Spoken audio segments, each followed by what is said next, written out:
Welcome, everyone. Today we are with Valentine, the author of Esmè the Curious Cat. This is illustrated by Erin Spencer and published by Cultivated Group.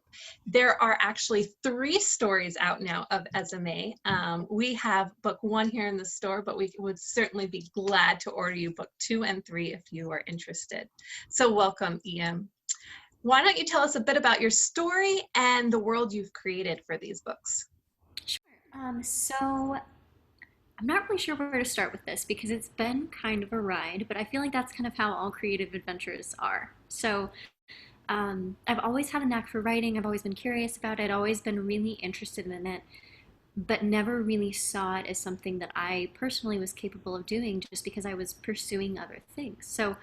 Um, in a very condensed version of the story, I had finished up a master's, was in the corporate world, started traveling the world full time after leaving that kind of world in the way that I was in as far as a career goes. And just, I started traveling really to better understand what was actually happening in the world versus what I saw reported, and also better get a feel for who actually lives here, which might sound kind of simple, but I think sometimes we can get really caught up in how different we all are, and sometimes we forget to see the similarities. So, throughout this adventure, it was very much a personal discovery part of my life, and it was remarkable, and it was such a gift to be able to have the opportunity to do that. And I did not expect to write, but it was about 6 months in, and I started thinking about ways that I could share this adventure with different people, because I know that it is not something that everyone has the opportunity to do, and also not something that I certainly would have expected myself to do, but had had some really incredible just interactions with different people and places. And I just had a really tremendous experience that I thought other people might be able to learn from and that I could use to help people. So I was sitting in the middle of Switzerland and I was thinking about things that I love to do, but also based on what I had learned at that point, what I felt like the world needed. Not to prescribe it anything, but really to just help through the experiences that I had been given. So I started thinking about it and um, just had this idea for a children's book series. And originally it started off as an idea that was a way to teach children how to cook and how to be amongst other people in the kitchen, and really how to build community through cuisine, because I love to eat, my family loves to eat, like a lot of people I know really like to eat too, and there's absolutely no shame in that. It's its own kind of experience and its own kind of connection. So the intention with this whole series is really to bring it back to the basics and bring intention and connection and community into everything that we do in our lives. So the ideas kind of evolved, and eventually we'll get back to that point. But as I was beginning to just dabble in writing and play with rhyming and kind of see and even learn about the more so what the landscape of the publishing industry even looks like and feels like, in ways that we could position a company and or a brand to launch in this landscape, as I was really looking into that and doing a lot of extensive research and just exploring a new industry. I think that's the best way to put it. As I was doing that, I realized that it made more sense for us to be able um, to really build out a character first and teach life lessons through an adventure first, and then start to build connection through that while continuing to snowball this intentional impact that we're hoping to have. So eventually it'll go back to the recipe thing. Eventually that will be a piece of it, but for the first 3 books that we've launched so far, more so the intention is to set the foundation of the character and of the brand and of the style, and really for Erin, our fabulous illustrator, and myself to just get things rolling. How did you create Esmè? Like, what was the inspiration behind her? So I don't wear these usually close up, but I don't know if you'll notice, but her and this is the second book. We have very similar glasses. Yes. So that was a piece that I visually really wanted to lean into. We wanted her, when we were building out the character and building out the brand, I don't know why, Esme the Curious Cat just kind of came and stuck. I don't know why, it just did.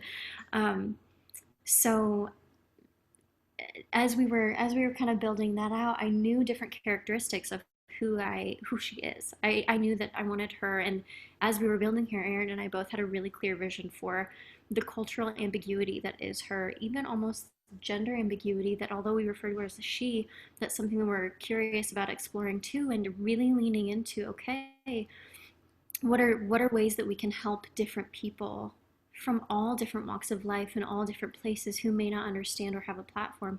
How can we use her and this platform that we're building to be able to give them space or give them somewhere to go? Or I say them not in a non inclusive way by any means, but how can we include people who haven't always felt included? So as we were building this out, we knew that we wanted, I mean, Esme the Curious Cat, obviously curiosity is a core pillar and core value of the way that we operate, but also exploration and travel and cuisine and just dipping your toes into the little different adventures that come through variance and come through um, just come through like keeping things spicy. Like we knew that we Erin and I say we, but Erin and I had a really clear vision for who she was. And that's how I knew that Erin was the right person to work with on this, because she got it. So, yeah, we had met each other, and I know I'm kind of rambling a little bit, so stop me if you need to, but we kind of met each other through a mutual friend in June, had one meeting, took about 4 weeks just to breathe, and then jumped in. Um, Oh, so we had the character developed in about 3 weeks. I was able to give her a manuscript, because even by the time we were starting to talk about it, I hadn't written any of the books yet. I knew it would kind of come, but for me, I love to lean into the fluidity that is creativity. So I didn't want to put any kind of restriction or time limit on it or anything like that. I just knew it would come, and it did. So leaning into that experience was a really transformational thing for me as a creative person, and also someone who just, I had been trained in a much more formal, rigid way, having the formal education that I do. So leaning into this other way of operating was a really awesome experience for me. But yeah, we basically launched, or not launched, we got the first book from character design and development to manuscript to edited to published from August to December. wow. And What's then research have you had to do for these stories? so as far as writing, no. All of them came to, at least these three came to fruition over one long lunch in the middle of Italy. And like that was, I don't know if you've ever read Elizabeth Gilbert's book Big Magic, but that was the closest thing I have ever experienced to it. It was like the coolest experience ever. Well, But and as far as research goes, I mean, the third book, the first two books that we have are all character introduction. So we're introducing Esme, we're introducing what her world is and kind of how she operates in that world. We're introducing core pillars like kindness, curiosity, exploration, discovery, courage. We're introducing core pillars of kind of who we are as the brand and who Esme is. And we also begin to tell stories in the third book. So while continuing to build upon that, you don't necessarily need to read all of these in order to really understand them or take something away. But that was kind of the intention with the way that we were building it, so that in order to really understand book three, it does help. Not necessary, but it does help to read the first two books. So the third book is where she really becomes an advocate. So she advocates for and really talks about the conservation of turtles in the Caribbean and how important it is to recycle. And I mean, this is just, again, something that I totally did not expect to be doing, but it's been one of the coolest experiences of my life and biggest privileges, certainly. So even learning about the different parts of turtles and learning about what to call what and what is a turtle egg called, and just leaning into a little bit of the science, but also keeping it playful and light enough that children within our target demographic are able to understand, and also that parents aren't turned off by big scientific language.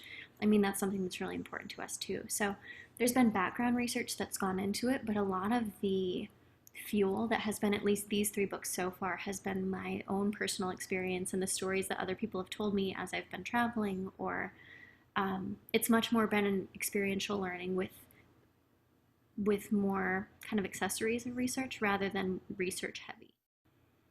Okay. Tell us a bit about Esme. What makes her who she is? Definitely her curiosity.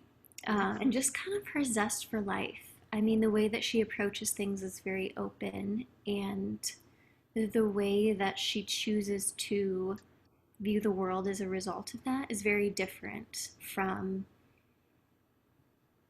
I think a lot of other children's book characters.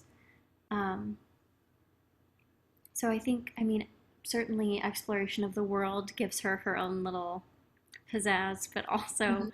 exploration of herself and the courage and the self awareness and even the self talk and narrative that we see illustrated in the books really, I think, gives her a different kind of, just a different kind of personality and a different kind of tone. Who are some of your favorite children's authors? I love Eric Carle. Um, What? love Eric Carle. And growing up, I always used to love Madeline. Oh, yes. What drew So you to those authors and those characters? I think it was the use of color and cadence and just the simplicity of the storylines. Mhm. I mean, there was a lot packed in there and a lot of little details and a lot of little girls running around France, but I loved the consistency. And I think, yeah, I think it was just kind of like a cadence. I also, like, I loved that as a kid, I could imagine myself as Madeline. And I don't know that I appreciated that fully until I got a little bit older, but I just think the way that they were able to connect different things was really, really outstanding. Were you writing before you started writing these SMA stories? Journaling, yes, and like personally writing, yes, Mhm. but nothing that I would ever have published for anyone else's eyes ever. Other than maybe like, I think I wrote my brother a poem. You know, like as a kid, I think I really leaned into that as a creative outlet during some turbulence that happened in my childhood. But I really, certainly not the way that, that I appear to be now. So, as you have started writing for public, what has been the most challenging thing and what has been the most rewarding thing? You know, I think they're actually the same thing. And it is vulnerability, period. I mean, especially even with some of my own life experience, and that's what I'm pulling from because that's what I know. So Mhm. it is not to be self-centered, and it is not to be anything other than that is my own experience, and I have empathy. Those are my two greatest teachers. Um, so the vulnerability that comes from creating something or being a part of a creative process with something that comes into your life or an idea that strikes or some people who talk about creativity talk about creative geniuses coming to visit and whatever you believe, whoever you believe, however you believe, when you're a part of a creative process that is so much bigger than yourself and so much just when you're part of something like that, um, there's also this inherent vulnerability that comes with that because you're not in control of not only the outcome and anything within that thing that you're partnering with, but also you're not in control of how people receive and respond to it. And being a Midwestern girl, middle child, like born and raised in Goshen, Indiana, and the surrounding counties, I mean, growing up where I did and being raised in the environments that I was, being liked and being appreciated was really important to me. And this has been one of the first times in my life that I have it feels like, which might not be true, right? But it feels like I've risked not being liked or not being appreciated or not being supported, which couldn't be any further from the truth. But approaching that in a very public, quote unquote, way. Mhm. And as we continue to grow this and as we continue to do publicity and PR and all of that kind of stuff to get a little traction, as we do that, it still can feel like a risk. So I think that's been both overcoming, not even overcoming, but just looking at that straight on and learning to believe in the purpose of what we're doing and the intention of what we're doing more so than letting fear drive. Learning to do that has been both the greatest risk and reward because it's brought things up for me and also out of me that I don't know that I would have confronted otherwise or even looked at because I think sometimes it's easier to ignore than it is to look at. But when you have something that you've brought when you have something that you've brought to the table and have been given the opportunity to bring to life like this or breathe life into something like this, I don't feel like you can't ignore things anymore. Does the process of writing these stories exhaust you or energize you? Oh, so energizing. It's Yeah. so fun and she's so cute. Tell me a bit about the process. Like, do you write the manuscript first and then Erin will illustrate, or does she do the illustrations and then you write the manuscripts? Like, what's that process look like? For us, it's been so the first little piece of us getting to know each other, like Erin and I getting to know each other creatively, but also working together, was learning how to basically learning how to build a character, which I had never done before. And we hashed out this document just chocked full of different characteristics. So basically, we had already in words outlined who we believed her to be, how she operated, what she eats, what she wears. I mean, we had created an identity for her, and we then she then gave a few different options as far as like just this is who she is. So we refined a few different things and had a few different iterations of glasses and eye colors and stripes and all of the different pieces that are her, even so far as like the color of the pink on her ears. I mean, Mm. we got really really tactical and really really specific because we know how important both her and I know how important color is, but also um, how much that can lean into and enhance her personality and the exploration of that as she continues to go on her adventures and continues to grow. So initially, we had jumped in and had done the character development and design. During that point, I had written the books, which we then started to storyboard and build that out. So I had, and I think that's probably the way we'll continue doing it, unless I'm not like in a writing space or unless I'm not able to write, and then we'll probably just continue to play until it's that time because it'll come again. I genuinely know that. I want to make sure that that there is a playful nature because it is a children's book, and I certainly don't want to force anything. So, um, yeah, the process has been just me giving her a manuscript, her storyboarding it out, and really just high level sketching out different pages. All of our books are 32 pages, so we have a consistent format. We know our sizing. We have at this point we kind of have a it's sort of a really fluid routine, which has been really nice. You know, you mentioned that there are only 32 pages in this. Does that mean that you have to cut anything out as you're trying to create these stories? So far, there has been a few things, or I guess have been a few things that we have cut, but there haven't been any major adjustments that have shifted plot lines or narratives. Mhm. So there have been tweaks and there have been different little things, but nothing major. I'll be very curious because the last book, especially, is a bit more wordy. All of them are third grade reading level. So give or take a couple years is probably where the actual threshold is. But Mhm. um, yeah, I'll be very curious moving forward to see what that looks like, especially now that we have these going from 0 to 3 and now really using these as tools for what people are interested in, what they like, and also what we're able to creatively produce. So I'm Yeah. curious to see what comes about, but also what that verbiage looks like. So, you mentioned that you did like, some journaling and writing of poetry when you were a kid. If you could go back and give your young self some advice on writing, what would it be? I think what I would encourage myself to do at a younger age would be not so much to focus on anything being perfect, but just really to focus on understanding and learning a craft and doing it with passion and doing it with Mhm. purpose and intentionality. Because I think as a kid, especially, I was very into seeking other people's approval, much more than I am now. Um, but I also think that comes with age, and that's kind of how everybody is, and to a certain extent. So I think I would just encourage myself to kind of turn down the dial on other people's narratives and turn down the dial and the volume on other people's opinions and just lean into the intuitive, creative spaces that I that I really loved rather than something being produced or made or created for anyone else. And that certainly doesn't mean don't share it all. But but